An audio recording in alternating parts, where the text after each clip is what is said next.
Buenas tardes. ¿Qué tal? Ustedes son estudiantes de medicina, ¿no es cierto? Son Sí, el la último, ¿sí? mayoría sí.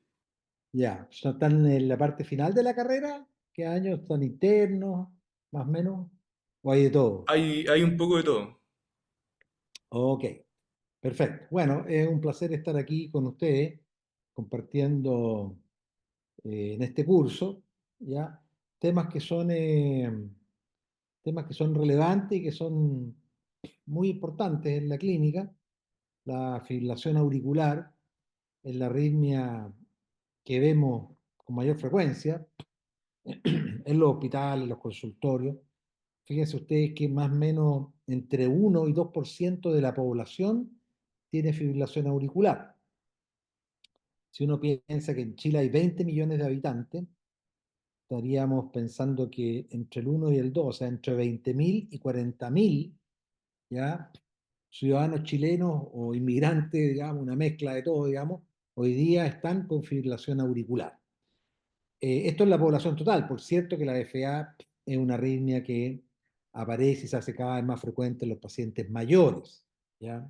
O sea, estos 20.000 o 40.000 pacientes con FA habitualmente son pacientes mayores de 60 años, con factores de riesgo cardiovascular. Entonces, siendo la arritmia que más vemos en clínica, la idea mía ha sido eh, presentar esta arritmia en distintos escenarios clínicos, ¿ya? Porque eso es lo bonito de la medicina y por eso que la medicina es un arte. No todas las enfermedades se presentan de la misma forma en todos los pacientes. Así es que les voy a ilustrar la fibrilación auricular en algunos casos clínicos en los cuales vamos a ir dilucidando un poco el diagnóstico, el manejo, digamos, y cómo finalmente terminan los pacientes. Eh, Acá tengo el caso clínico número uno. A ver, vamos a colocar eso ahí. Caso clínico número uno, voy a sacar el puntero. Ahí está. Ahí se ve o no. Sí, parece que sí. Bueno, vamos a sacar el puntero mejor. Un puntero láser. Eh, Caso clínico uno, un hombre de 77 años con antecedentes de hipertensión y diabetes tipo 2 en control con enalapril y metformina. Consulta en el servicio de urgencia de los consultorios. Ustedes saben que se llaman SAPU, son los servicios de urgencia que están adosados a los CEFAM, que son los centros de salud familiar. Antiguamente se llamaban consultorios, ¿ya? Que atienden en el día, ya, pero después de las 5 de la tarde se transforman en servicios de urgencia. Bueno, este paciente consulta en el SAPU, que son en general los servicios de urgencia que están más cercanos a la población, y consulta por dolor de pecho de 1 hora de evolución.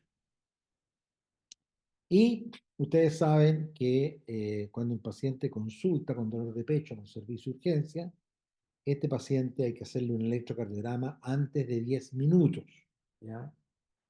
Estos pacientes que consultan con dolor al pecho, así como lo vamos a ver, pacientes que consultan con una taquicardia, con una bradicardia, con una falla respiratoria, un accidente, politraumatismo, todos esos pacientes, la idea es que apenas consultan, llevarlos al box de reanimación, porque el box de reanimación es mucho más amplio. Tenemos la posibilidad de monitorizar al paciente, colocar una vía venosa, colocar oxígeno, está el carro de paro, se pueden tomar exámenes, está el médico, la enfermera y el TENS, y estamos más tranquilos como para pensar qué es lo que está pasando con el paciente. Bueno, entonces al paciente se le tomó un electrocardiograma, que es este, ¿ya? Este es el electrocardiograma tomado entonces en el SAP. Si ustedes se fijan, es un ritmo rápido. Aquí hay una derivación de dos largas en la base, ¿ya? Es un ritmo rápido, ¿ya? Es irregular. Se fijan ustedes, los RR son irregulares. Aquí también se ven, son irregulares. Aquí se ve más probablemente. Y los complejos QRS no están precedidos de onda P, ¿ya? Se ve más bien una irregularidad de la línea de base, O sea, pudiéramos decir, aquí hay 2 cuadraditos, aquí estaría 150, aquí hay casi 3. Debe ser una taquiarritmia irregular de más o menos 120, 130 latidos por minuto, ¿ya? En la cual no vemos onda P. Y lo otro que llama la atención es que hay esta imagen como en bandera flameando. Esto es lo que hay un supra a nivel del ST en D2, en D3 y en ABF, ¿ya? El paciente consultó por dolor al pecho, ¿ya? Acá de hecho hay un par de latidos que son completamente distintos a los anteriores, ¿ya? Entonces, ¿cuál sería la interpretación de este trazado?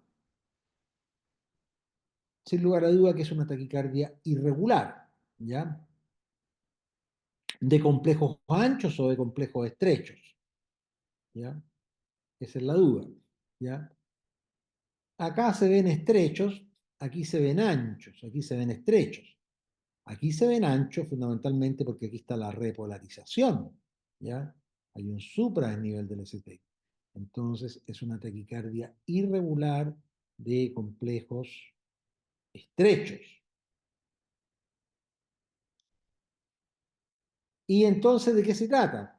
Hay una fibrilación auricular y un supraesnivel del ST en la pared inferior, en las derivaciones D2, D3 y ABF, ¿ya? Ustedes seguramente, no sé si lo han revisado, síndrome coronario agudo con supraesnivel del ST, uno tiene que pensar inmediatamente en reperfundir al paciente, ¿ya? Pero este paciente además está con una taquiarritmia rápida que aumenta aún más el consumo de oxígeno y que puede extender la zona de infarto. Acá está entonces el electro, la información. Está informado por telemedicina. Habitualmente en los SAPU, como hay médicos generales, ya no tienen entrenamiento después de que están algún tiempo, pero generalmente se toma el electro y lo mandan a una central de telemedicina que lo revisa y devuelve el informe. Y aquí está, entonces le mandan los síntomas, precordalgia, una hora de evolución, toman el electro y la respuesta que viene es fibrilación auricular, lesión subepicárdica inferolateral, o sea, inferior de 2 de 3 ABF, pero también acá, fíjense ustedes que en la pared lateral hay como un discreto supradesnivel del ST también. ¿Mm? ¿Cuál sería la conducta a seguir en un paciente entonces que consulta por dolor a pecho, un paciente con factores de riesgo cardiovascular, que consulta por dolor de pecho típico, o sea, un dolor anginoso, ya un dolor opresivo, retroesternal, que dura más de 30 minutos, ya lleva una hora, muchas veces asociado a manifestaciones neurovegetativas, y cuyo electro muestra entonces un supraesnivel y además una fibrilación auricular rápida, con una frecuencia de 120 a 130. ¿Qué es lo que tenemos que hacer con este paciente? Bueno, acá, sin lugar a duda, que todas las anteriores es la mejor alternativa. Primero que nada, a este paciente rápidamente le vamos a dar una aspirina, clopidogrel, y le podemos pasar un poquito de amiodarona, 150 miligramos, pero la aspirina y el clopidogrel tienden a estabilizar este accidente de placa. La amiodarona a veces convierte al paciente, pero si no, este paciente rápidamente hay que dormirlo, darle un golpe eléctrico, pero hay que pensar en la reperfusión inmediata.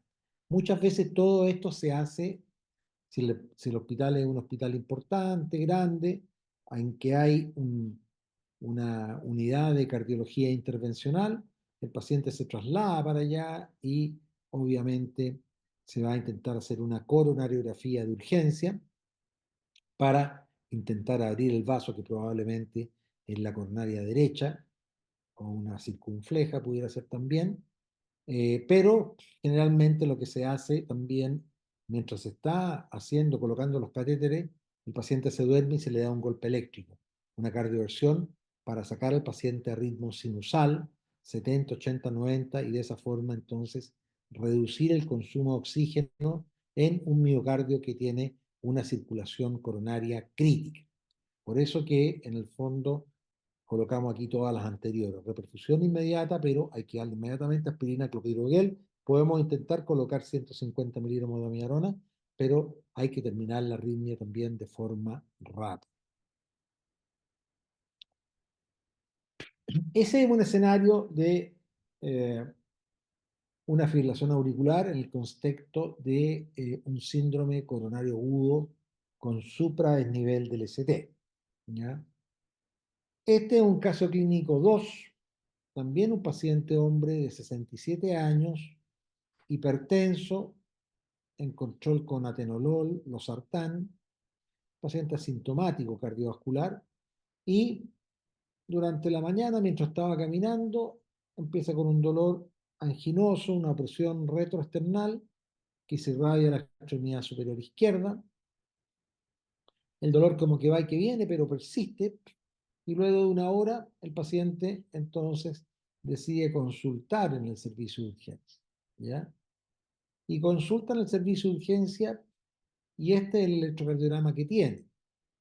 Si ustedes se fijan, es un ritmo sinusal, tiene una onda P positiva en D2, negativa en ABR, con un PR que está ahí límite en 200 milisegundos, con un QRS estrecho. Y lo que llama la atención es fundamentalmente la alteración de repolarización. Ya, fíjense ustedes en toda la pared anterior, acá. Estas ondas T negativa, aquí es positiva negativa, una T negativa aquí profunda, simétrica, ¿se fijan?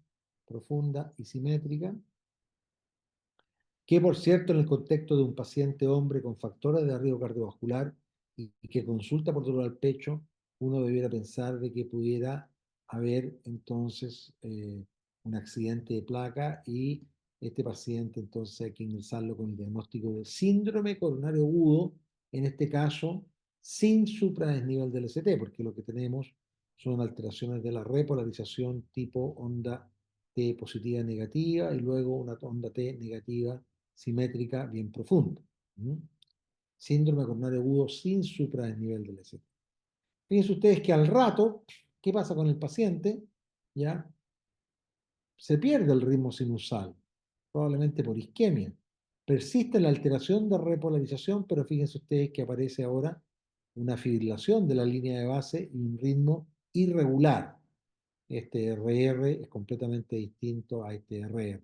Y no hay onda P ahora que preceda al QRS. O sea, el paciente sigue intensamente isquémico, pero ahora cayó en fibrilación auricular. Probablemente hay una isquemia de la aurícula, ¿ya? En la aurícula izquierda y el paciente entonces claudica, se pierde el ritmo normal del corazón, que es el ritmo sinusal, y cae entonces en fibrilación auricular. Este paciente, al igual que el anterior, ¿ya? Síndrome coronario agudo, obviamente tiene que estar en el box de reanimación, donde está monitorizado, donde tomamos el electro, donde tenemos la vía venosa, donde podemos administrar fármacos. En este paciente va a ser importante los exámenes, ¿ya? La troponina va a ser muy importante porque nos permite estratificar el riesgo de este paciente y ver entonces cuándo lo vamos a estudiar. Por cierto que todo paciente con síndrome coronario agudo hay que dejarlo hospitalizado, ¿ya? Acá fíjense ustedes que cuando se trata de un síndrome coronario agudo sin supradesnivel del ST, aparecen los scores de riesgos, ¿ya?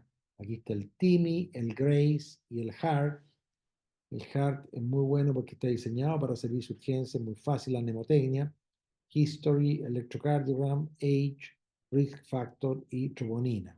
Todos los elementos que son importantes, la historia clínica, típica, no típica, el electro, la edad, factores de riesgo y troponina, pero también puede ser el TIMI y el GRACE, ¿ya? ¿Y cuál es la finalidad de estos scores de riesgo? La finalidad es poder estratificar justamente el riesgo de estos pacientes y ver entonces con qué rapidez vamos a implementar las terapias. Cuando el síndrome coronario agudo es con supradesnivel del ST, hay una oclusión trombótica total de los vasos subepicárdicos y por lo tanto rápidamente ese paciente hay que o trombolizarlo o llevarlo a hemodinamia para hacer una angioplastía. En el caso del síndrome coronario agudo sin supradesnivel del ST, las cosas son un poco distintas, porque acá habitualmente no hay una oclusión trombótica de un tronco subepicárdico, de la de A a la derecha de la circunfleja, sino que en general es más bien hay fenómenos trombóticos de vasos medianos y pequeños, intramiocárdicos. Y es por eso entonces que es necesario establecer con los scores de riesgo a quienes pacientes los vamos a hospitalizar, los vamos a dejar en una unidad de dolor torácico o los vamos a llevar a la coronaria, a quienes los vamos a estudiar en las próximas horas, a quienes los podemos estudiar, ¿no es cierto?, mañana o si un día viernes, el día lunes. Bueno, este paciente era un paciente que tenía un score de riesgo intermedio alto, así que fue estudiado con coronariografía al día siguiente, ¿ya? Y tenía entonces una lesión crítica, ¿ya? En la DA media, ¿ya? Y también lesiones en la derecha y en la circunfleja. Vimos que las alteraciones de repolarización eran fundamentalmente de la pared anterior, de las precordiales, donde estaban esas T negativas, simétricas y profundas, y por lo tanto se continúa con una angioplastía e implante de stent en la arteria descendente anterior, recuperando un flujo TIMI3, que es el flujo normal de una arteria coronaria. Y aquí está, vean ustedes, el electrocardiograma post-egreso. El paciente persiste en fibrilación auricular. Vean ustedes que hay una fibrilación de la línea base, no hay onda P. Los RR son irregulares completamente, pero se resuelven las importantes alteraciones de repolarización que habían acá en las precordiales de B1 a B6.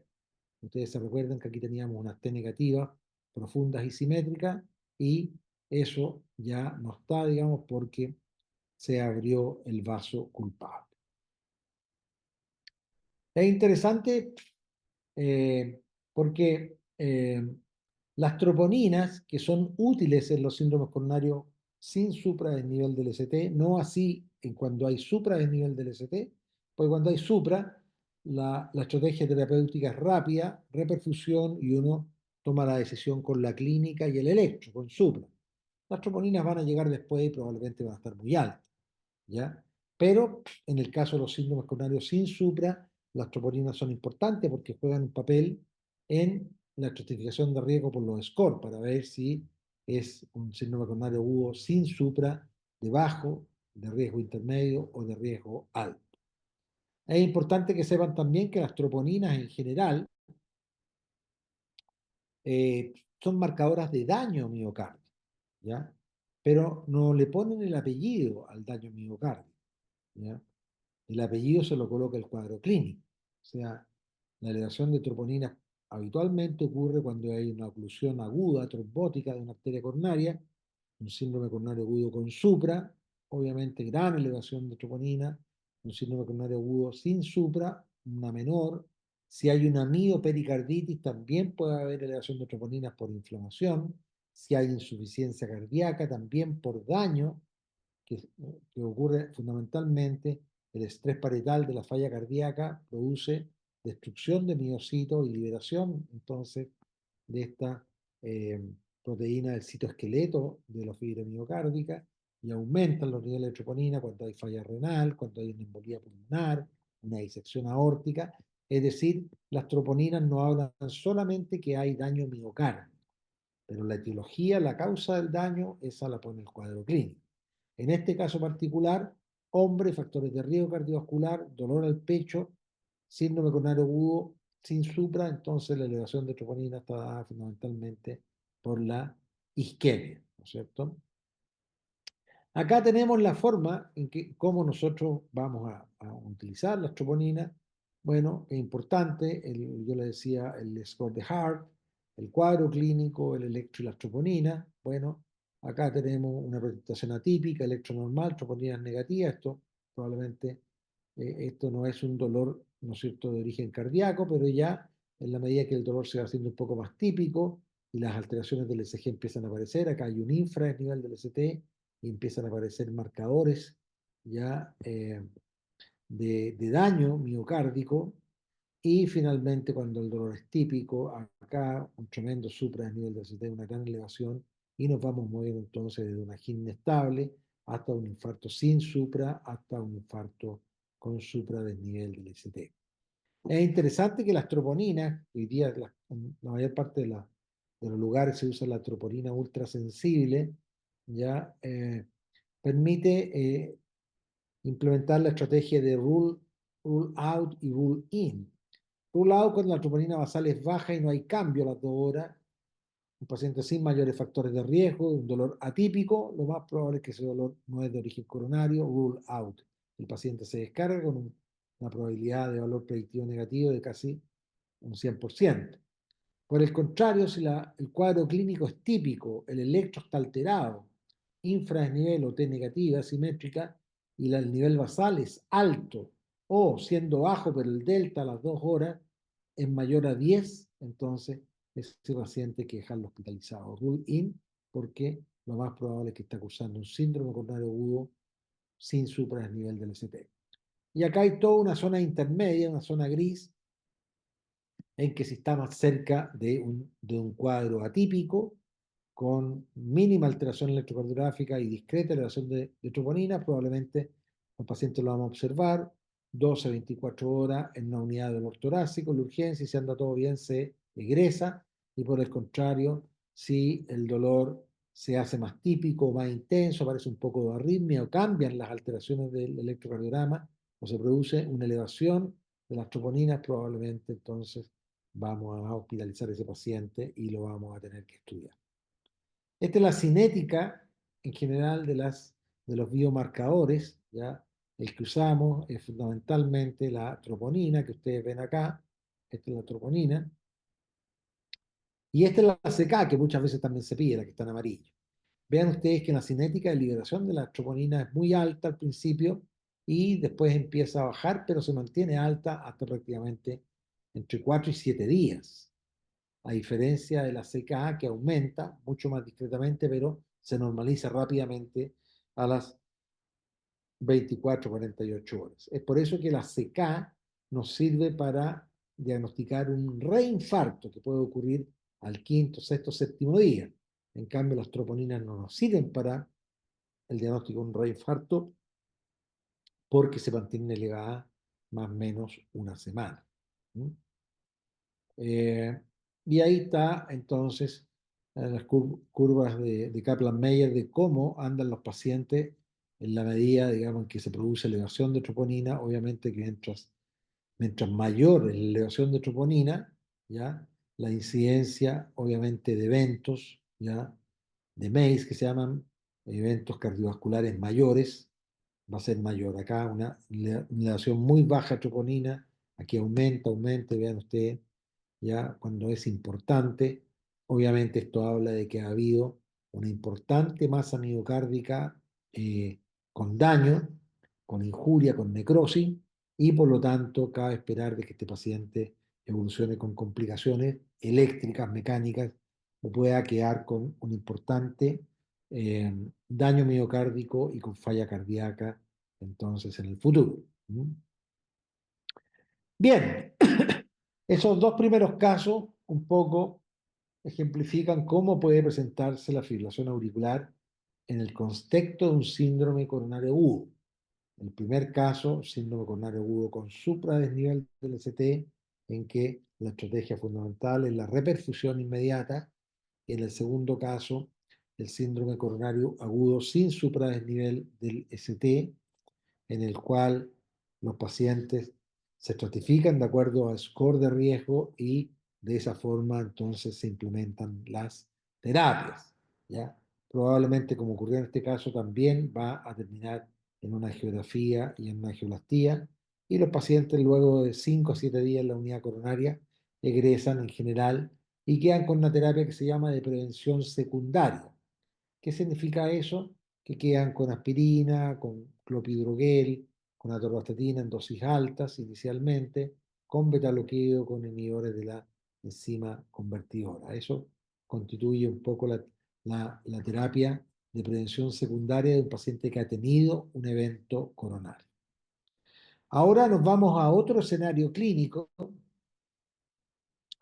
ya un escenario clínico de una chica joven, una paciente de 13 años, sin antecedentes de relevancia, sana, y durante la actividad física inicia palpitaciones rápidas e irregulares, asociadas a sensación de lipotimia. Consultó en el servicio de urgencia y a las 4 horas de iniciado el cuadro, estaba en el colegio, no se le pasó, los profesores se alarmaron un poquito y entonces decidieron llevarla al servicio de urgencia. ¿Y qué pasa en el servicio de urgencia? Este es el electrocardiograma que se toma en el servicio de urgencia. ¿Ya? Es un electrocardiograma que a buena de primera asusta un poquito, ¿ya? Pero uno si pudiera describirlo diría que, bueno, es una taquiarritmia, es un ritmo rápido, está sobre 100 por minuto, en realidad esto está casi en 200 y un poco más, ¿ya? Irregular, los RR son irregulares, ¿ya? Y los complejos son irregularmente anchos. Fíjense ustedes acá en estas derivaciones, sobre todo aquí en B5, B6, estos primeros 5 complejos parecieran de QRS estrecho y estos 3 últimos de QRS ancho. Lo mismo acá. Acá también, aunque aquí parecen anchos todos, aquí aparecen todos parecidos, digamos. ¿Ah? Regularmente anchos en B1, B2, B3. Aquí también son un poco irregulares, acá también. Entonces uno dice, bueno, esta es una taquicardia muy rápida, irregular, ¿ya? De complejos irregularmente anchos. ¿Qué podrá hacer una chica tan joven de 13 años? Acá no hay factores de riesgo cardiovascular, ¿cierto? Lo típico que vemos, la hipertensión, la diabetes, la obesidad, el tabaquismo. Bueno, este es otro escenario, una chica joven. Entonces, siempre que uno se encuentra con una arritmia en un paciente joven, menor de 30 años, debiera sospechar uno de que pudiera haber una, algo congénito, algo de nacimiento, ¿ya? En este caso, ¿qué es lo que hay aquí? Si uno pudiera, ¿no es cierto?, describir el trazado, diríamos que es entonces, ahí estamos, diríamos que es una taquicardia irregular con alternancia de complejos. Hay complejos anchos y complejos estrechos. ¿Y a qué ritmo podría corresponder esto? Bueno, eh, podría ser una taquicardia con aberrancia, bueno, o sea, una típica taquicardia supraventricular con un bloqueo de rama derecha o un bloqueo de rama izquierda. Puede ser, pero serían todos los complejos iguales, de ancho, ya sea con imagen de bloqueo de rama derecha o con imagen de bloqueo de rama izquierda. ¿Ya? Pudiera ser una taquicardia ventricular monomorfa. En realidad vimos que habían algunos complejos anchos, pero habían algunos también complejos estrechos en la misma derivación, y las taquicardias ventriculares habitualmente son regulares. ¿Pudiera ser una TB polimorfa? Bueno, podría, podría ser, pero las TB polimorfa, generalmente o torsiones de punta, se ven regularmente todas anchas. Esto no pudiera ser una TB polimorfa, ¿cierto? Acá lo que hay es probablemente una taquicardia preexcitada. Acá hay una preexcitación, una vía accesoria, que en el fondo es una cardiopatía congénita, porque uno nace con esa vía accesoria, y esa vía accesoria, por eso que en estos chicos empieza a dar problemas cuando son muy jóvenes, ¿ya? Empiezan con arritmia a los 5, 10, 15, 20 años. Esta chica empezó a los 13 años. Siempre uno debería pensar entonces en taquicardias preexcitadas, sobre todo cuando son muy rápidas, muy anchas y irregularmente anchas. Si uno ve esto, pudiera ser una preexcitación ventricular. Se fijan que hay como un empastamiento inicial del QRS aquí también, lo que se llama una onda delta. ¿Eh? Eso perfectamente puede ser una onda delta. ¿Eh? Así que una taquicardia irregular con alternancia de complejos anchos y estrechos. Sería una taquicardia preexcitada. ¿Eh? O sea, hay una preexcitación. ¿Cuáles serían las opciones de manejo en esta chica? En realidad, cuando hay taquicardias preexcitadas, lo mejor es no utilizar medicamentos, sino que dormir al paciente, sedarlo, podemos dormir con midazolam, dormonil, le colocamos 3 a 5 miligramos, le colocamos un poquito de fentanilo, 50 o 100 camas, con eso el paciente se duerme, ya está, ¿no es cierto?, con opiáceo para el dolor, y lo mejor en estos pacientes es entonces interrumpir de forma rápida la arritmia. Y eso significa entonces una cardioversión eléctrica, ¿ya?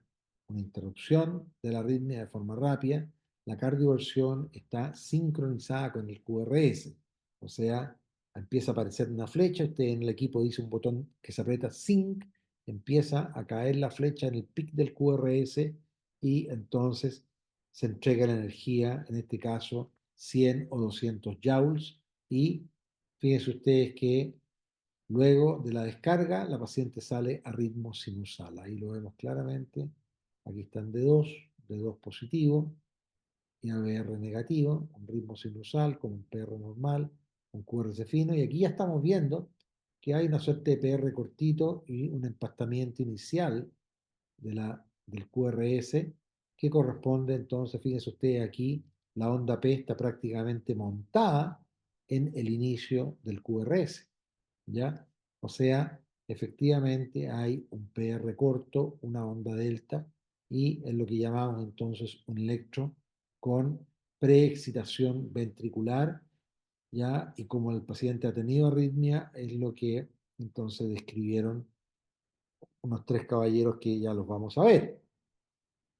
¿Qué le parece el electro de salida? Intervalo PR corto, onda delta y ritmo sinusal. O sea, todas las anteriores. ¿Cuál sería la conducta a seguir? La conducta a seguir es que este paciente hay que referirlo a la especialidad para completar el estudio rápidamente a cardiología, porque estos pacientes hay que hacer un estudio electrofisiológico y una ablación. Hay que ir a quemar la vía accesoria, que es una fibra muscular que queda ahí como remanente embrionario, bypaseando los anillos valvulares tricuspidio y mitral, que son anillos fibrosos y que no permiten la comunicación eléctrica entre aurículas y ventrículos, actúan como aislante eléctrico. La única comunicación que hay entre aurículas y ventrículos es, ¿no es cierto?, el nodo B y el GIS que perforan este tabique fibroso que sostiene las válvulas auriculoventriculares. Así que hay que referirle al especialista para completar el estudio, y esto es lo que se ve y lo que se hace habitualmente. Acá hay una vía accesoria y acá está el circuito, ¿ya?, de la reentrada. Ustedes saben que el mecanismo más frecuente de la arritmia es la reentrada, y justamente cuando hay una vía accesoria se produce la reentrada entre el sistema eléctrico normal, nodo AB, GIS, Purkinje, y la vía accesoria. Y ahí se produce el loop de la taquicardia. ¿Eh? ¿Ok? Y esto es lo que pasa entonces, lo que se hace. Fíjense ustedes que en este corte, ¿no es cierto?, sagital, acá tenemos un corte a nivel del anillo mitral, aquí está la válvula mitral, este es el miocardio auricular, 1 a 2 milímetros de espesor, y aquí está el miocardio ventricular, habitualmente hasta 11 milímetros de espesor. Aquí está la válvula mitral, aquí está el surco auriculoventricular por donde va entonces la arteria circunfleja y el seno coronario, ¿ya? Y acá vean ustedes qué tenemos acá. Acá tenemos entonces, esta es la vía accesoria, fíjense ustedes, una pequeña fibra muscular que bypasea el anillo fibroso y comunica entonces el miocardio auricular directamente con el miocardio ventricular.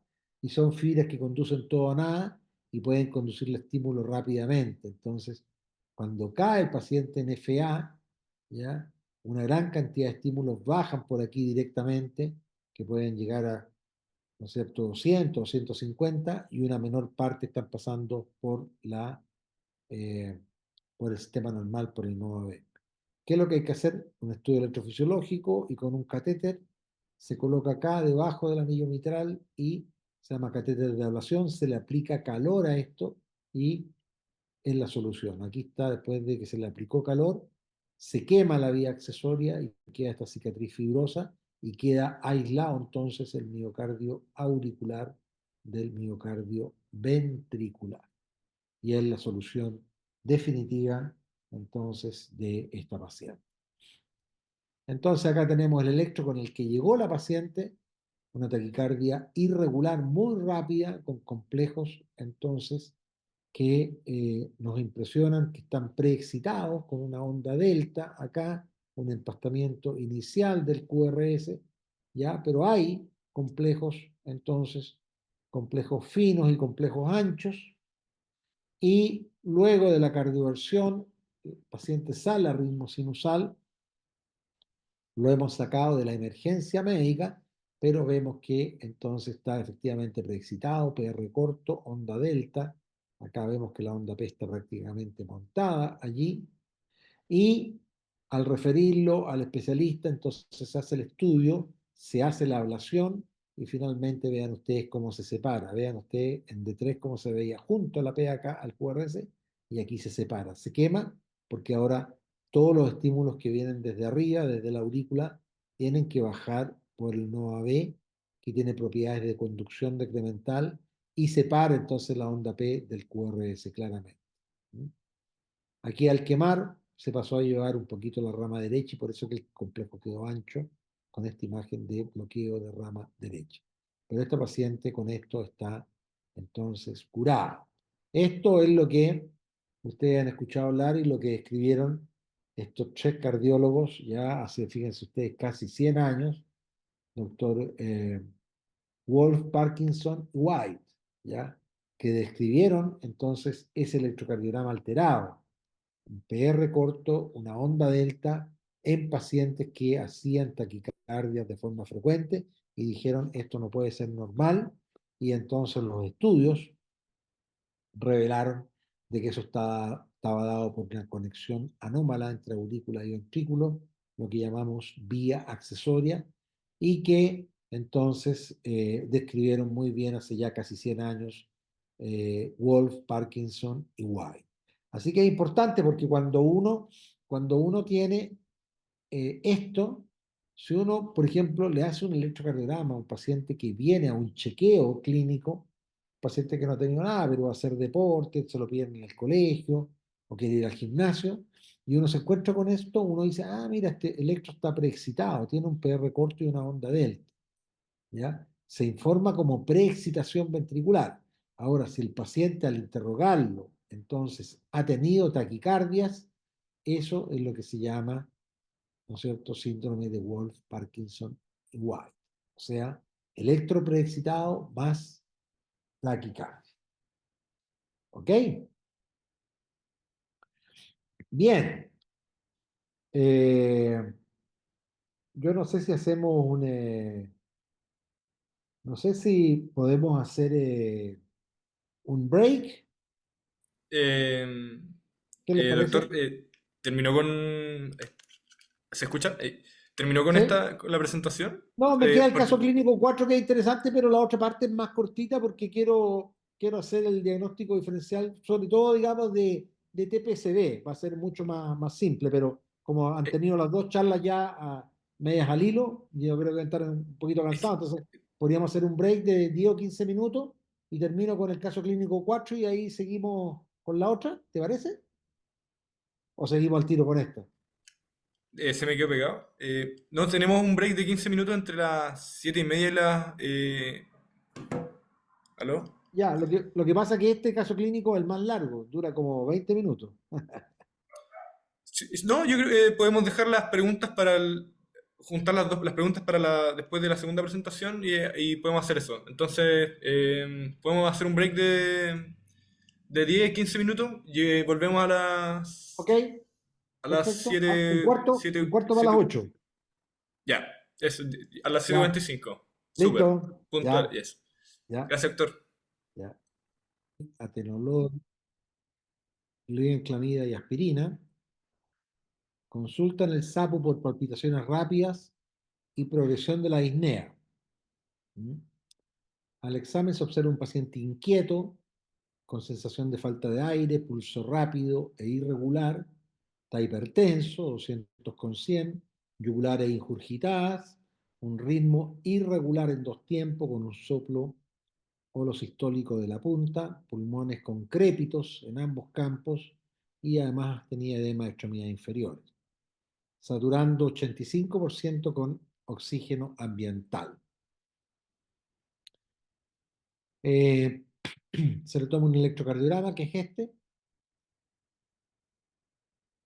que se ve que es un ritmo irregular. Los RR, vean ustedes, son completamente distintos, ¿ya? Y un complejo QRS ancho, ¿ya? Este complejo QRS ancho, aquí se superponen los complejos, pero es típicamente una fibrilación auricular con un bloqueo completo de rama izquierda. Una arritmia completa por FA, un ataque a arritmia completa por FA con un bloqueo de rama izquierda. Cada vez que ustedes vean este electro, pueden decir con bastante certeza de que este es un corazón que está remodelado, que este probablemente es un corazón grande, dilatado, con baja fracción de eyección y probablemente dilatación de la aurícula izquierda. ¿Por qué? Porque está en FA, o sea, ya claudicaron las aurículas y hay un bloqueo completo de rama izquierda que es marcador de, entonces, daño miocárdico ventricular. O sea, están enfermas las aurículas y los ventrículos, ¿ya? Una fibrilación auricular con un bloqueo completo de rama izquierda. Este trazado podría corresponder a un paciente con una cardiopatía valvular, un paciente con cardiopatía isquémica, un paciente con cardiopatía hipertensiva. En realidad, pudiera ser cualquiera de estos pacientes en una fase avanzada de la enfermedad. El cuadro clínico del paciente, ¿qué le sugiere? Un infarto, no tiene dolor al pecho. Una embolía pulmonar, estaría con una disnea aguda y en el antecedente estaría fundamentalmente que el paciente habría estado en reposo con una fractura o un daño neurológico. Un edema agudo de pulmón es lo más probable, una falla cardíaca aguda. Una disección aórtica es un cuadro de inicio súbito, ya con un dolor intenso que habitualmente es interescapular, es dorsal porque se diseca la aorta. Así que lo más probable es que el cuadro clínico corresponda a un edema agudo de pulmón, ¿ya? ¿Cómo vamos a manejar a este paciente? Nuevamente, un paciente de estas características hay que llevarlo al box de reanimación, donde vamos a poder entonces monitorizar, colocar oxígeno, colocar una vía venosa y entonces iniciar un poquito de nitroglicerina, furosemida, alivio con un poquito de morfina, probablemente todas las anteriores. Y vamos a poder tomar exámenes de laboratorio para ver entonces la troponina, el proBNP, la creatinina, los electrolitos y, ¿no es cierto?, cómo está la glicemia, el intercambio gasoso, el láctico, todos esos exámenes. ¿Ya? Dice ahí, es probable que los exámenes complementarios que van a revelar, si le hacemos una radiografía de tórax, lo más probable es que va a revelar una cardiomegalia, o sea, un corazón grande. Probablemente va a haber aumento de troponinas por el estrés que supone el aumento de las presiones de llenado a nivel intracavitario, un estrés de la región subendocárdica. Probablemente la inflamación genera leucocitosis, hay elevación de este biomarcador que aumenta con el estrés parietal, por lo tanto vamos a tener entonces todas las anteriores. Aquí está la radiografía de tórax, fíjense ustedes, una cardiomegalia importante, con congestión a nivel iliar, ya los pulmones se ven prácticamente blancos, o sea, cardiomegalia con congestión pulmonar, un edema agudo de pulmón. Y aquí está el daño que se produce en general, entonces, con la caída del gasto cardíaco, se aumentan los péptidos natriuréticos, hay liberación de citoquinas inflamatorias, se produce mayor hipoperfusión a nivel tisular, se activan los miocitos y se genera un círculo vicioso en la falla cardíaca, ¿no es cierto?, aguda, que que se va haciendo cada vez mayor, se va deteriorando la función de bomba y finalmente cada vez va cayendo más la función ventricular. Aquí está un poco los, las etapas y probablemente las terapias depletivas que vieron en la primera clase, ¿ya? En la cual juegan un rol importante. Los IECA o ARA2, los beta bloqueadores, los antialdosterónicos y en los últimos años se han incorporado los inhibidores de la neprilicina, el entresto y también los inhibidores de SGLT2, ¿ya? Todos forman parte hoy día de lo que llamamos los cuatro fantásticos que han cambiado en general de forma importante y dramática el manejo farmacológico de la insuficiencia cardíaca, ¿ya? Vean ustedes, los péptidos natriuréticos son predictores de la mortalidad.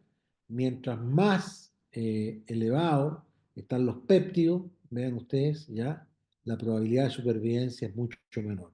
Pacientes con péptidos elevados tienen una curva de sobrevivencia, fíjense ustedes, a 4 años, mucho menor que aquellos que tienen elevaciones discretas de los neuropéptidos, que uno podría suponer que son pacientes que tienen una menor remodelación y una mejor función ventricular.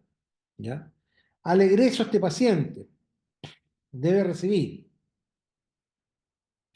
bueno, IECA, carvedilol, espironolactona y ahora entonces se le agregan los ICGLT2. Cuando está disponible, ya el enalapril es reemplazado entonces por Entresto, que es el valsartán con la neprilicina, ¿no es cierto?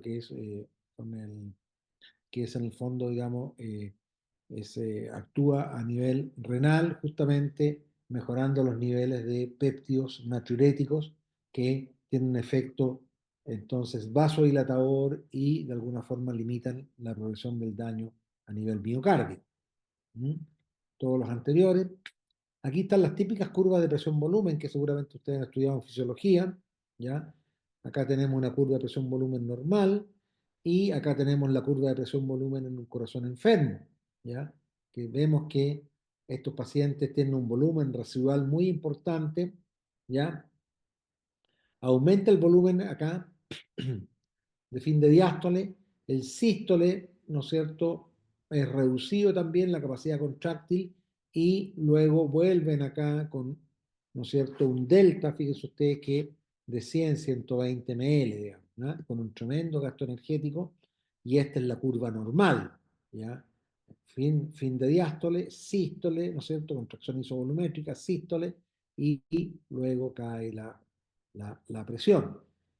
Uno con el tratamiento farmacológico los lleva a estos pacientes a una condición intermedia, ¿ya? Pero sin lugar a duda que el tratamiento farmacológico y eléctrico que de alguna forma ustedes revisaron en la primera clase ha mejorado de forma importante entonces el manejo de estos pacientes. Por cierto que todos estos pacientes tienen que recibir anticoagulantes, ¿no es cierto? Y la anticoagulación hay un score de riesgo que es el score de Chatbas. Este paciente era hipertenso, diabético y falla cardíaca, tenía un Chatbas score de 3, por lo tanto, eh, de 2 hacia arriba tiene indicación de anticoagulación, 1 es una zona gris y 0 no tiene indicación. En este caso tenía 3, así que hay que indicarle el anticoagulante. Entonces, el paciente debería recibir al alta aspirina, clopidogrel, tratamiento anticoagulante, cualquiera de las anteriores, no. Tiene que recibir entonces tratamiento anticoagulante. Con el taco habitual, neocintrón, warfarina o idealmente con los nuevos anticoagulantes que son los anticoagulantes directos, como el rivaroxaban, el apixaban y el dabigatran. Fíjense ustedes que ya hace prácticamente casi 30 años, ya, más de 30 años ya que se sabe, aquí están en el uso anticoagulante, que empezó por ahí por la década más o menos de los 70, 80, ya, y ven ustedes que el aumento del uso de los anticoagulantes lo que hizo fue hacer caer de forma dramática el ACV isquémico que está en rojo y prácticamente el ACV hemorrágico no se modificó, ¿ya? Es por eso que el uso de la anticoagulación en fibrilación auricular ya lleva más de 50 años, ¿ya? Todos estos estudios han avalado el uso de los anticoagulantes. Les va mejor a los pacientes con warfarina que sin warfarina, ¿ya? Con una reducción de ACV de casi un 70% y de mortalidad de casi un 30%, ¿ya?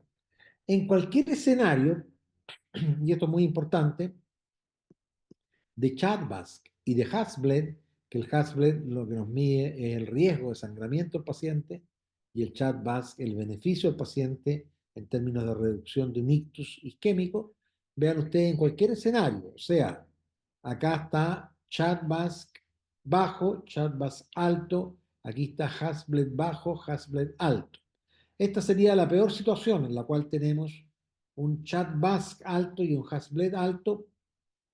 Igual a los pacientes les va mejor en términos de proporción de supervivientes cuando están con oral anticoagulant o AC que cuando no están anticoagulados. Y fíjense que los otros tres escenarios, siempre el anticoagulante tiene más sobrevivientes que no anticoagular los pacientes. Así que CHA2DS2 de 2 igual o mayor a 2 anticoagulación, 1 es una zona gris que va a depender del paciente, 0 no tiene indicación, y el Hasbled es un indicador, un score de riesgo, que nos habla fundamentalmente de los factores que podríamos modificar para poder indicarle el anticoagulante. En ningún caso es un score que nos sirva para evitar el anticoagulante, sino que es fundamentalmente un score que nos sirve para evaluar cómo está la función hepática, la función renal, que el paciente deje tomar alcohol o terapia concomitante que pueda aumentar el riesgo de sangramiento. ¿Ya? Y los anticoagulantes directos, acá están comparados ahora con warfarina. Vean ustedes que todos son mejores, ¿ya? Acá están dabigatran, apixaban y rivaroxaban. Todos les va mejor con NOAC o directos que con warfarina, ¿ya? Y sobre todo, esto es la complicación más temida, que es la hemorragia intracerebral. Claramente, en esa situación, los anticoagulantes directos son mucho mejores que los anticoagulantes tradicionales como el taco con acenocumarol y con warfarin. Acá está los nuevos anticoagulantes. Hoy día, cuando uno piensa en anticoagulación en un paciente con FA, piensa ya en darle apixaban, rivaroxaban o dabigatran. ¿Y por qué? Porque es una dosificación simple en dosis fijas, no requieren monitoreo, entonces no tiene que estar viniendo el paciente al control de politaco, ¿ya? Tienen menor impacto en la calidad en la vida diaria, el paciente puede comer lo que quiera, no tiene interacciones que ver con medicamentos, mejor adhesión, reducción de costos, mejor calidad de vida y lo que queremos, obviamente, una eficacia que es al menos similar, pero mucho más seguro. Y eso, entonces, es muy importante en relación a la anticoagulación y la fibrilación auricular. Hoy día, todos los pacientes con fibrilación auricular deben ser anticoagulados idealmente con anticoagulantes directos y solamente está quedando el taco habitual con neosintron o con warfarina para aquellos pacientes que estando en taco están bien controlados, perfecto.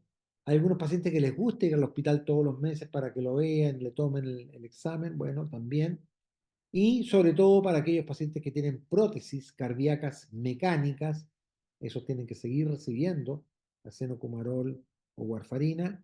eh, y aquellos pacientes que tienen una estenosis mitral severa, también deberán ser pacientes de la zona auricular y estenosis mitral o eh, prótesis mecánicas cardíacas deben seguir recibiendo el tratamiento anticoagulante tradicional. Pero todo el resto, que es la inmensa mayoría, sobre, ¿no es cierto?, el 90% de los pacientes debieran irse incorporando a los anticoagulantes directos que han demostrado una eficacia al menos similar, pero ser mucho más seguros. Bien, ese es el término de la primera parte. No sé si tienen alguna pregunta, alguna duda. Eso, podemos dar unos minutitos para preguntas. Pueden escribirla por el chat si no pueden hablar. Eh, Eso, aparte de agradecer la presentación, doctor. Bien.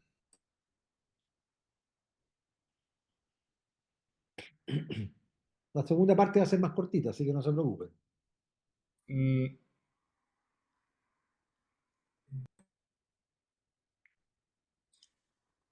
acá preguntan, ¿con qué exámenes debo enviar a mi paciente si considero que un paciente puede ser candidato a ablación?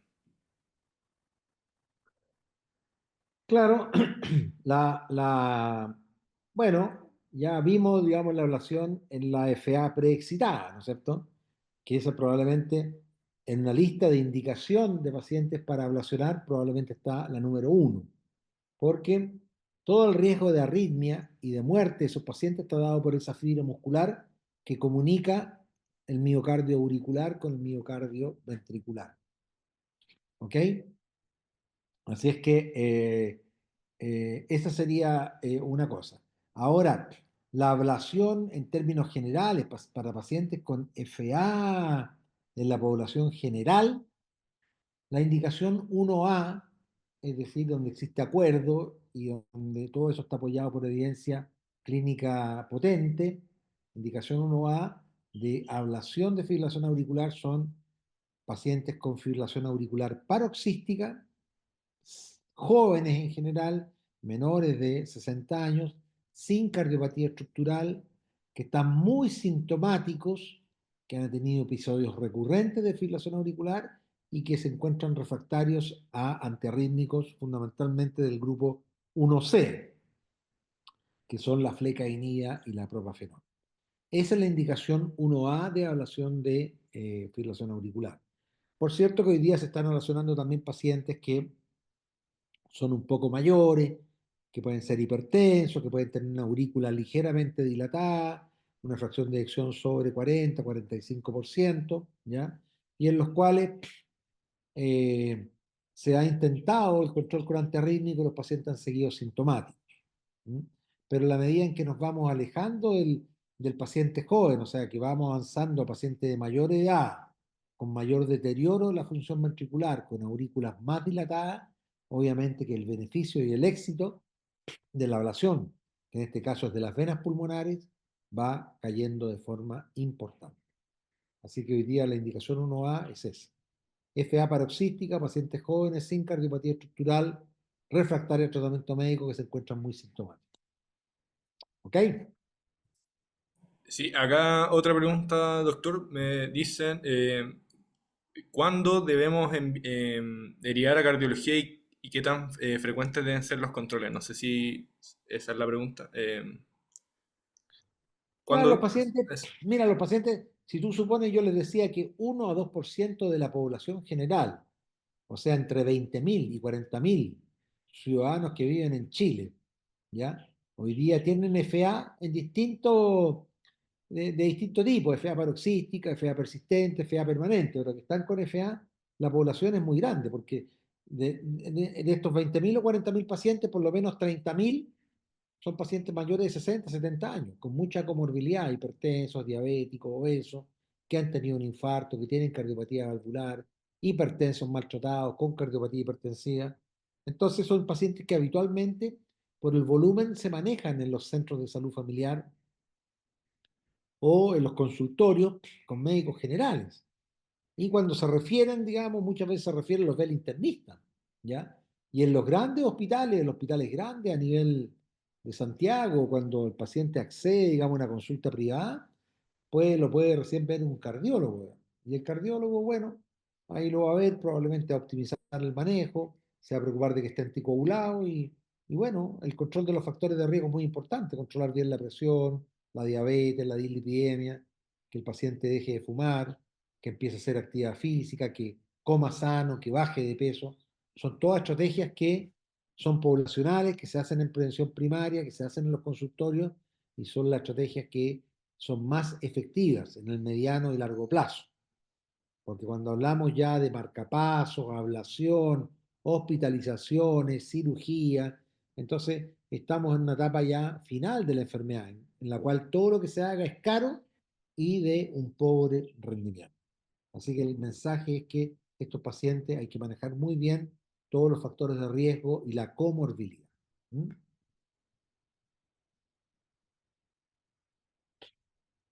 Eso, yo no tengo más preguntas acá. Yo creo que podríamos seguir y si surgen más preguntas las podemos dejar para el final de la otra presentación. Bien, perfecto.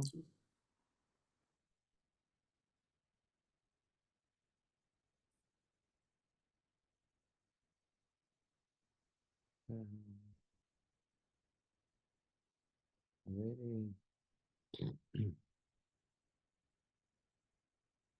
déjame ver. Ahí se está viendo. ¿Se está viendo ahí? Sí, ahí se ve bien. Perfecto. Ese gen taquicardia, entonces, acá, para repasar algunos conceptos, este es un corte sagital del corazón, en el cual estamos viendo entonces las aurículas, los ventrículos. Aquí están los rings, los AB rings que yo le decía, que son estructuras fibrosas. Aquí está la válvula mitral al lado izquierdo, la válvula tricúspide al lado derecho, y lo único que comunica aurículas con ventrículos es esta estructura central. El nodo AB con el GIS, la rama derecha, la rama izquierda con la rama anterosuperior y posterior-inferior. Esta es la única comunicación que hay entre aurícula y ventrículo. Y cuando aparece esta otra comunicación anormal, el fascículo de Kent o la vía accesoria, ¿no es cierto? Habitualmente aparece aquí en el lado izquierdo. Y por eso que se llama vía accesoria, porque es accesoria a esta vía que es la normal. Esta es una vía accesoria patológica, un remanente embrionario que bypassea, por eso que se llama bypass tract también en inglés, bypassea la vía normal y comunica directamente el miocardio auricular con el miocardio ventricular, y es el sustrato anatómico entonces de la taquicardia paroxísticas supraventriculares en presencia de una vía accesoria, que es lo que llamamos el síndrome de Wolff-Parkinson-White. Acá tenemos el mismo corte del lado derecho. Acá está la aurícula derecha, ahí está el nodo sinusal, el nodo AB, las de His, la rama derecha, la rama izquierda con la rama anterosuperior, posterior inferior, y vemos acá las ramificaciones de Purkinje que llevan entonces el estímulo eléctrico a el miocardiocito.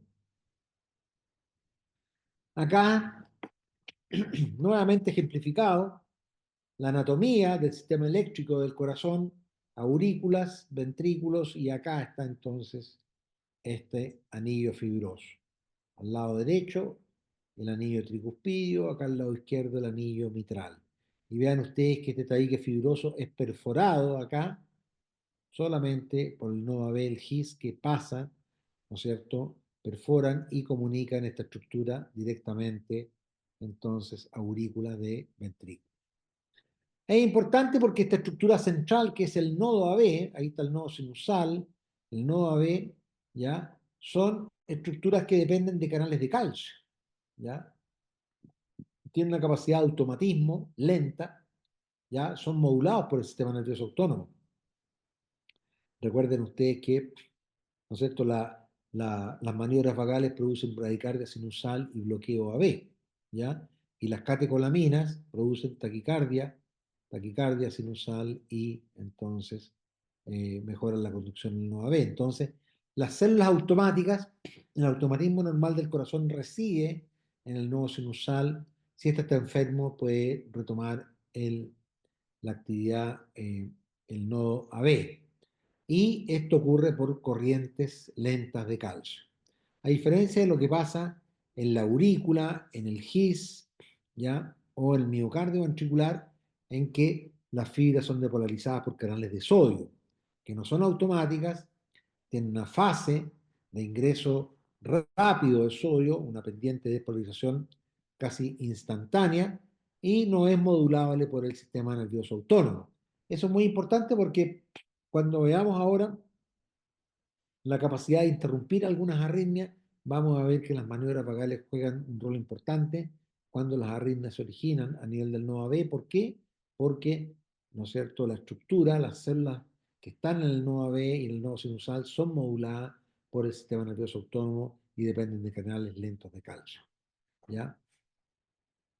Acá está lo que pasa entonces en, una, en condiciones normales, en una típica TPSB en la cual hay una doble vía nodal, una vía rápida, fast, una vía lenta.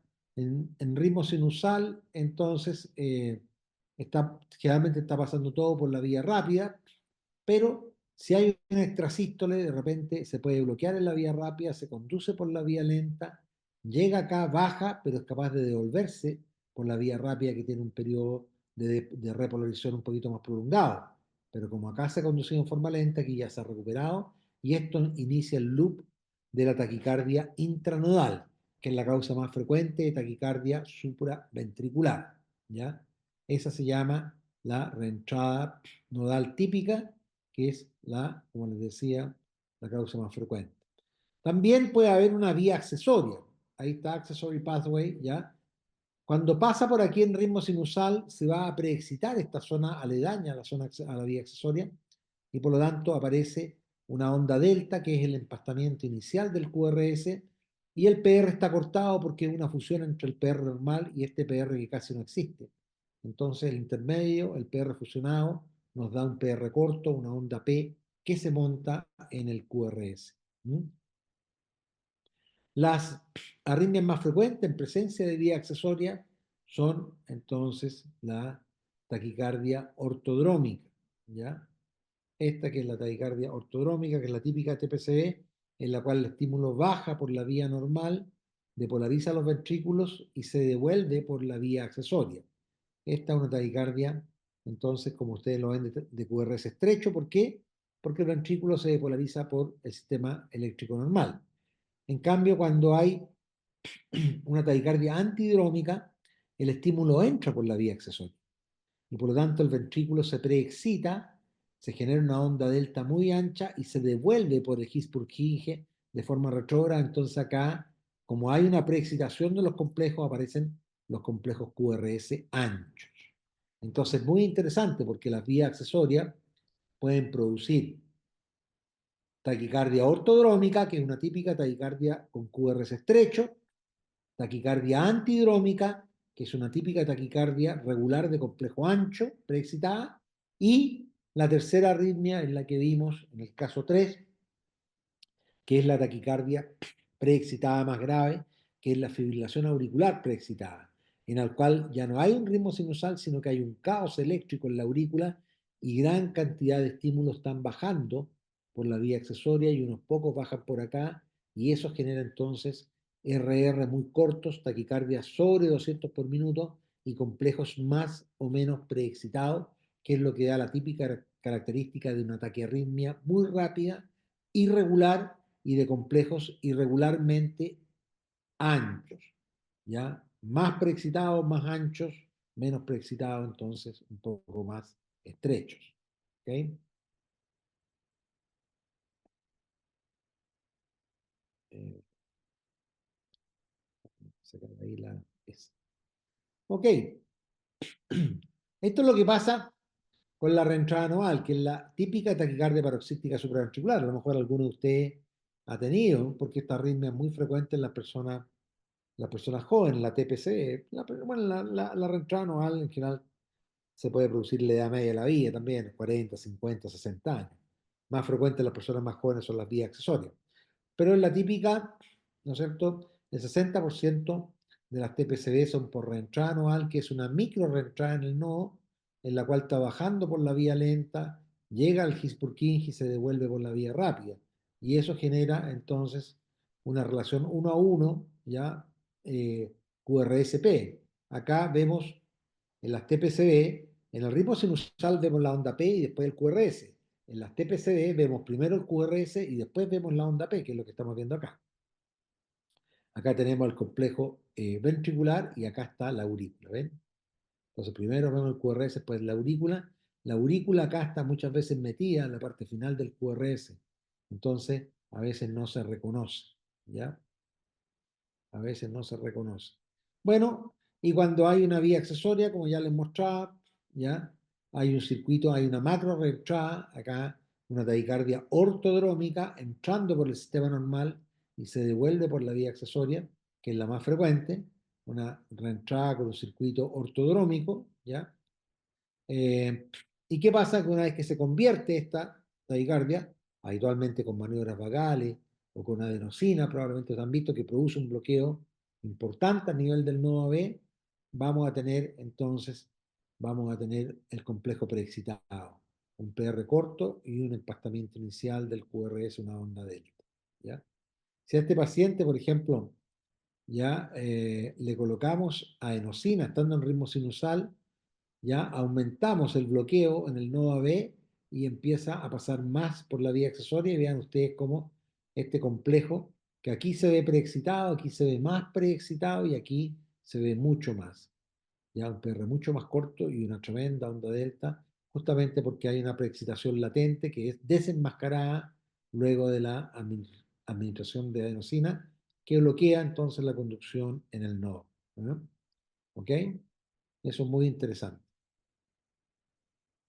Y acá, bueno, acá tenemos un típico electro de un paciente con Wolf, que ya lo habíamos visto, en la cual, bueno, aquí no se ve tan bien, el PR no está tan corto y ahí se ve una preexcitación, una onda delta de la línea de base. ¿Mm? ¿Ok?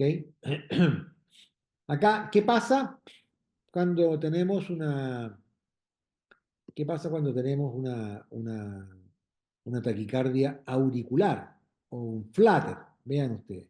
El flutter es una arritmia de la aurícula derecha. Aquí está. Está circulando una macro reentrada en la aurícula derecha. Normalmente la aurícula está a 300, que son las ondas F, las ondas de flutter. ¿Ya? Y el nodo AB va a ejercer un bloqueo que habitualmente es 2 por 1. O sea, cada vez que vemos nosotros una taquicardia en 150 por minuto, tenemos que sospechar que el paciente tenga un flutter, es decir, las aurículas están a 300 y el nodo AB hace un bloqueo 2 por 1. ¿Ya? También puede ser 3 por 1, entonces tenemos 300 arriba, 100 abajo, o 4 por 1, seguimos teniendo los 300 arriba y hay 75 abajo. Y en el electrocardiograma vamos a ver en los típicos dientes de sierra, que los vemos como un serrucho, ¿ya? Un serrucho en las derivaciones de pared inferior, ¿ya? D2, D3 y ABF. Y este serrucho está justo en un cuadradito del electrocardiograma que nos habla que la frecuencia auricular está en 300 por minuto y la situación hemodinámica, por cierto, no depende de la frecuencia auricular, que es muy rápida, sino que depende de la frecuencia ventricular y esa va a depender del bloqueo que haga el nodo AB de esta frecuencia de 300. Si hace un 2 por 1, tenemos 300 arriba, 150 en los ventrículos. Si hace 3 por 1, tenemos 300 acá y 100 abajo. Si hace 4 por 1, tenemos 300 acá y 75 abajo. Esta es la típica imagen de un electrocardiograma con un flutter auricular. ¿Se fijan? Los dientes de sierra, así, negativos, ¿ya? La típica, fíjense ustedes que una taquicardia que está casi en 150 por minuto, 140 casi, dos complejos, y tiene estos típicos dientes de sierra que se ven muy bien en D2, en D3 y en ABF. Y aquí en B1 vemos muy bien la onda de flutter. Mira, ahí hay una y aquí está la otra. Justo separados por un cuadradito, o sea, 300 por minuto. Ahí hay otra, ahí hay otra. Ahí hay otra en la punta de la T, ahí hay otra. O sea, efectivamente, la aurícula está creciendo. ¿Cuál es el tratamiento de elección del flutter auricular? El tratamiento de elección es la cardioversión eléctrica. El flutter tiene mala respuesta a los fármacos. Habitualmente lo que hacemos con los fármacos es bloquear el nodo y disminuir la respuesta ventricular del flutter. O sea, en vez de que esté 2 por 1, hacemos que esté 3 por 1 o 4 por 1, o sea, entre 100 y 75 latidos por minuto. Pero si uno quiere convertir la arritmia a ritmo sinusal, entonces es necesario una cardioversión eléctrica. Es la arritmia más electrosensible. La respuesta del flutter auricular a la cardioversión eléctrica es muy buena, generalmente va hasta 50 o 100 joules, sincronizados con el QRS. Cuando hablamos de cardioversión, estamos hablando de entrega de la energía sincronizada con el QRS y eso interrumpe la arritmia. ¿Eh? ¿Ok? Acá tenemos una vez que se cardiovirtió el paciente y vean ustedes que entonces recuperamos el ritmo sinusal. Ahí está la onda P, el QRS. Y muchas veces como la frecuencia ventricular ha sido rápida, el paciente puede quedar con algunas alteraciones de la repolarización, ¿no es cierto? Ondas T negativas en la pared anterior. Bueno, este caso entonces nos parece conocido, parece que lo vimos, el de la chiquita de 13 años, que tiene entonces la arritmia más grave en presencia de una preexcitación ventricular. ¿Cuál es esa? La fibrilación auricular preexcitada. Que lo vimos porque es muy rápida, los RR son muy cortos, hay un empastamiento inicial del QRS y hay en una misma desviación complejos estrechos y complejos anchos. ¿Ya? El tratamiento es la interrupción inmediata de la arritmia con una cardioversión eléctrica. Y cuando la cardiovertimos, entonces sale el ritmo sinusal con este PR corto que vimos acá y esta onda delta que se ve acá. ¿Ok? Aquí está en este diagrama un poco la ejemplificación de los mecanismos de la arritmia. Cuando es un flatter auricular, la arritmia es de la aurícula derecha. Ahí está circulando el estímulo en la aurícula derecha a 300 por minuto y el nodo AB va a ejercer un bloqueo y va a dejar pasar 150, 100 o 75 latidos por minuto. Cuando es una TPCB, por reentrada nodal, que es lo más frecuente, hay una micro reentrada, una vía rápida, una vía lenta, y se produce un circuito de micro reentrada a nivel del nodo AB, y entonces estos pacientes también eh, se presentan en los servicios de urgencias como taquicardias regulares de complejos estrechos que habitualmente están cerca de 200 latidos por minuto. También la TPCB puede ser por una macro reentrada, ¿ya? Por una vía accesoria. Aquí entra el estímulo por el sistema normal y se devuelve por la vía accesoria. Por eso se llama macro reentrada. Esta es una micro reentrada nodal, no AB, macro reentrada aurículo ventricular. Ambas, vean ustedes que son nodo AB dependientes. El nodo AB el circuito pasa por el nodo AB, en la micro reentrada nodal y en la macro reentrada aurículo ventricular. Por lo tanto, cualquier maniobra que interrumpa la conducción en el nodo va a interrumpir la arritmia. Llámese maniobras vagales, adenosina o verapamil. A diferencia de la taquicardia auricular o de un flutter auricular o de una taquicardia auricular, ya, o o una fibrilación auricular habitual, digamos, en la cual cuando uno bloquea el nodo AB, lo que hace es disminuir la respuesta ventricular de la FA, pero persiste la arritmia en la aurícula porque no depende del nodo, o persiste la taquicardia auricular o la fibrilación, entonces, auricular. Acá está un poco la respuesta de las distintas arritmias